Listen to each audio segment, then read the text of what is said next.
Taking the Skyview, Part 2, 9/11 edition.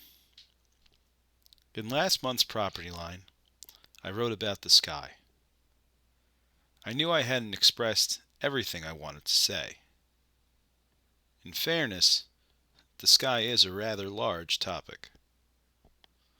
I described how an average cloud, which weighs over 50 tons, floats effortlessly overhead. Using the cloud as a metaphor, I said that I had been learning to take the sky view, which involved trying not to be so dense and remembering that the sky isn't falling. That was a good start, but it's not the end of the story. We often picture the sky as an infinite blue expanse, filled with fluffy cotton clouds. But sometimes it rains. Sometimes it snows. Sometimes the hurricane storm clouds come rolling in so dark and thick and wide that they black out the sky. Sometimes it hails, and ice chips start pelting the earth, and it sounds like two fleets of gunships waging war in the near distance. Sometimes the storm is so strong that when the sky finally clears, the ground below is unrecognizable. I still remember September 11th. Watching from the sidewalk 3 blocks away as the North Tower collapsed, floor by floor, all the way down to nothingness. The clouds of smoke, pluming out in cascading arcs over the sides of the crumbling building like weeping willow branches. One moment, the Twin Towers, and the thousands of human souls trapped inside, were there. The next moment, they were gone. Where does a cloud exist before it appears in the sky? Where does it go once it's gone? How can the sky be baby blue, the sunshine radiant, only moments after a hurricane decimates a city?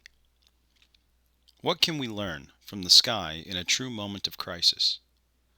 The sky has no memory, but New York's mantra for September 11th is never forget. And though we know that we will never see those buildings or those people again, they are still so alive in photos and videos and memories and stories. Somehow, they are still alive in our hearts. Change is a never-ending process. The sky presents this lesson in dramatic fashion, but life is no less dynamic on the ground. How long after a tree falls do the saplings and vegetation spring out from under its roots? Here in the human world, how quickly after the quarantine started did we all learn to make video calls by Zoom or Meets or Skype?